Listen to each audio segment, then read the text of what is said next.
In this video, I'm going to discuss how the levels and dot size and brush size all coincide with each other in Stipple. Um, it's definitely important to understand this. It'll help you know what you're going to draw when you actually start drawing, as opposed to having it just kind of be random and having to hit undo all the time. And it's also definitely hard to explain. So if you thought that I stammered a lot in the other videos, just wait.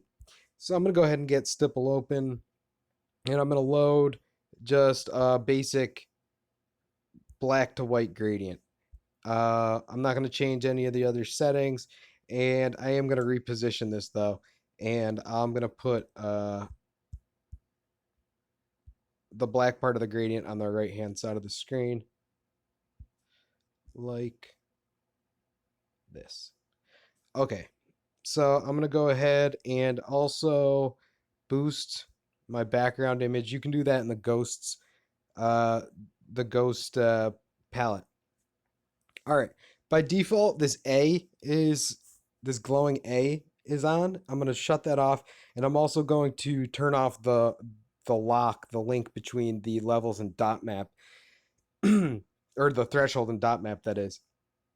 Now, by default, the cutoff is all the way to the left, and the dark side cutoff is all the way to the right.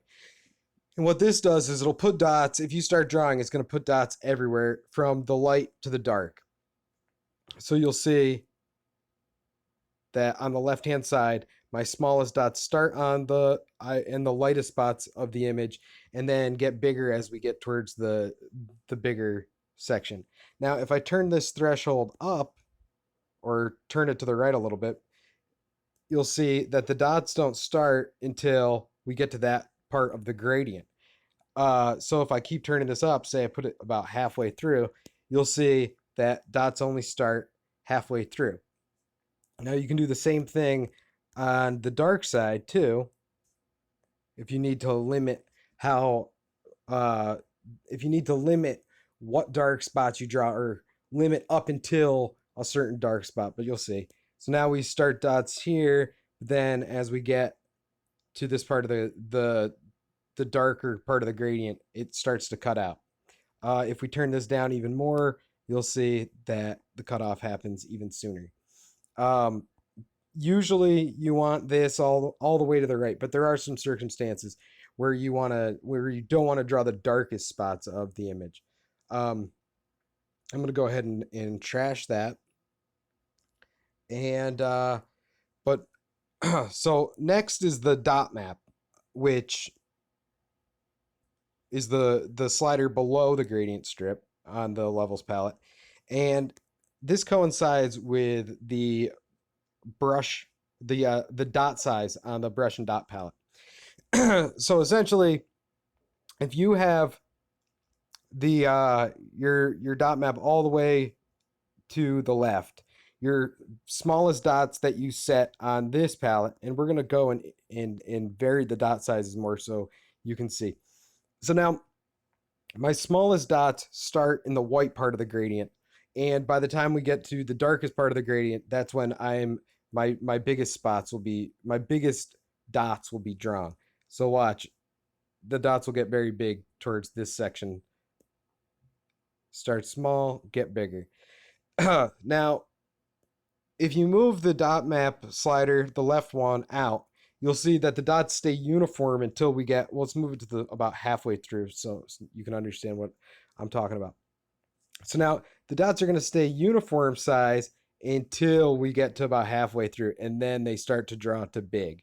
And then the same thing can be done on the right hand side. So say you just wanted a variation in dots until a certain tone of gray, and then just have the dots remain static, you can do that. I'll turn the dot size a little bit down because this gets cluttered. But you'll see, they start out small, they get big, and then they just stay this uniform size once we get to about halfway through the gradient. Now, generally speaking, you want these two linked together. So when you hit the link button, these two work. When you pull one, they move together. So what this will do is it'll it'll limit with the threshold. It's going to limit my dots up until about a third of the way through the gradient. But also my smallest dots aren't going to start until a third of the way through the gradient too. So if my dots, so you'll see, then my smallest dots start exactly where my threshold starts. This is all kind of confusing, I'm sure, and it probably also seems a little bit like you don't need to know this. But you kind of do need to know this if you're trying to draw some precise artwork. Now, the same thing can be done. If you pull here, you'll see that the biggest dots come. It goes from small to big, and then we do a cutoff. But the biggest dots that we have set hit at this edge. So let's see.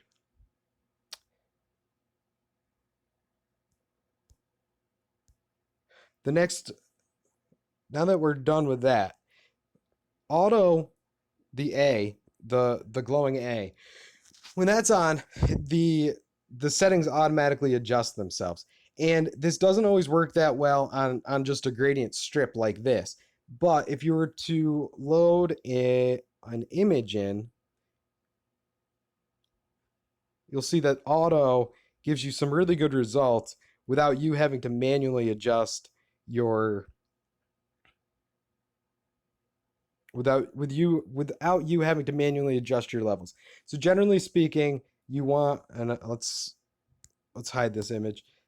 You'll see how when auto is selected, my threshold, my bottom threshold and my dot map automatically update as I draw. Now, this ends up giving you pretty good results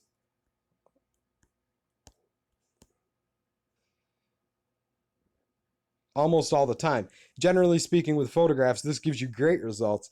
And otherwise, now if I go and I shut my auto off and then I just pull this left to right, you'll see that this gets cluttered very fast. Yes, you can still see the image, but it's not exactly, it doesn't exactly look intentional. I mean, it basically just looks like a computer filter. And that's not exactly what Stipple's about. Uh, so again, with auto on, really good results. Auto off, well, let's push this all the way to the left. Not that great of results. Now, one thing that's kind of cool that I do, this kind of a pro tip, is sometimes you need to know, you can kind of just get a spot check on a certain area, and then you can turn it off and then keep your tool consistent.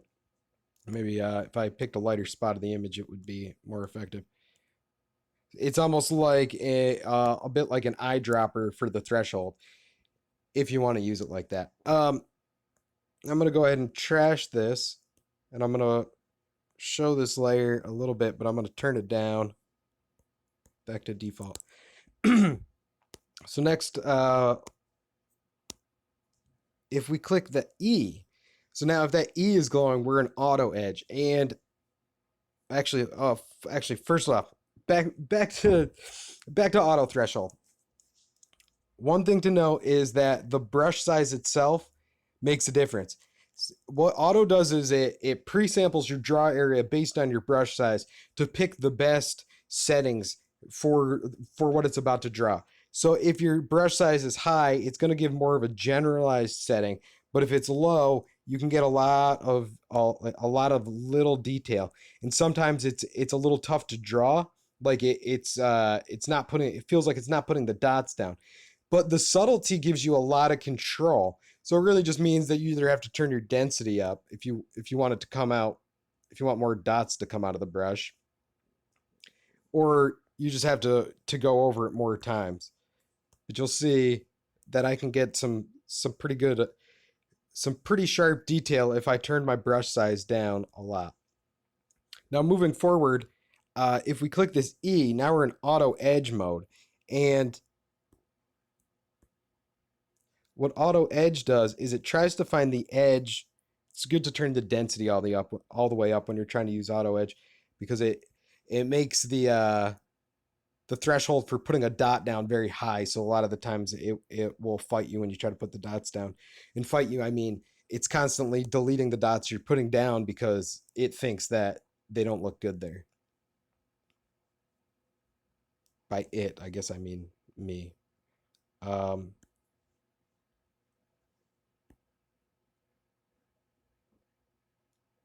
but you'll see with auto edge on, it's trying to put an outline around the edge of the images. Now, this doesn't work all that well. Sometimes it works better than others. It works better on some images than other images. But it is pretty cool. And if you just keep repeating, you can get some to the point where it almost looks like it's a pencil stroke. And then you go in, turn it off, and you can fill it in the details. And that way your edges are a little bit darker. It has more of a drawn look to it.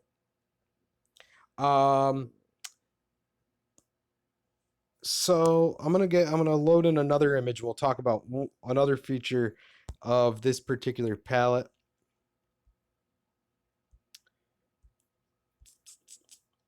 Let's go with Jimmy. All right. All right. So I've turned auto edge off, and I'm gonna hit this button right here. Now this button right here inverts my my draw map. So what it's gonna do is if white is on the right, my biggest dots are gonna be in the light areas. So it's gonna try to draw the light instead of the dark. So with that, I'm going to switch to a white dot color, and I'm going to flip my background to black so we can see what we're doing. Let's get rid of that palette. So now you'll see that when I draw, it's drawing the light spots of the image. I love this effect. I love drawing the white dots on the black. I think it's generally speaking, it gives them a more interesting effect than the black dots on the white. Black dots on the white are fun at first. You'll find that you'll want to expand your repertoire a little bit, and doing white on black is a good place to start. So now that you understand how the threshold, or maybe you don't understand, but now that I've at least tried to explain how the threshold works, I'm going to load in a mask,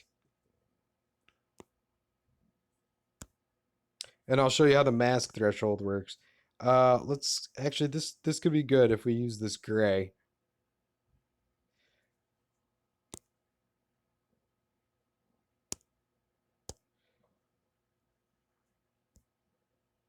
Okay, so how this should end up working is that it's only going to draw in the darker.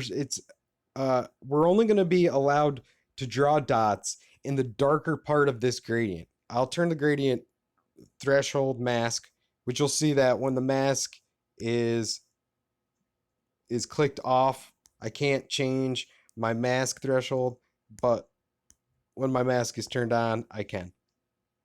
So what this will end up doing is, you see how it cuts off Jimi Hendrix's face right about halfway through the gradient? If I put my gradient back up, you'll see. So about halfway through, we stop drawing Jimi Hendrix. Now if I turn this to the right even further, you'll see that it's only going to draw Jimi Hendrix in this part of the image. If I just pull it all the way to the left, you'll see it'll draw it all the way up to here. Now, the way the mask works is similar to the way that the draw image works in terms of threshold, but the mask itself doesn't affect dot size. It only affects dot placement. And by dot placement, I mean what's allowed. If a dot falls onto your draw image and it doesn't meet the requirement, it's not, if it's not falling in a dark enough spot of your mask, then it will be eliminated. And of course we can flip around with the same button. We can the similar invert button to the levels, the draw image mask. We can flip around this mask as well, and now we'll only be drawing in, hold on, we'll only be drawing in the lighter sections of this mask. So generally speaking, you don't use a gradient in your draw mask because it doesn't really give that great of effects. You might as well just use a rectangle for that matter. But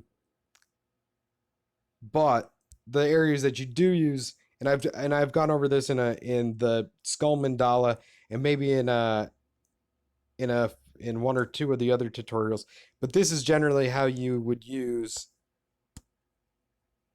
the mask. You just use a black and white image to begin with because that will at least make it easier to understand, like make it more purposeful in what you're drawing.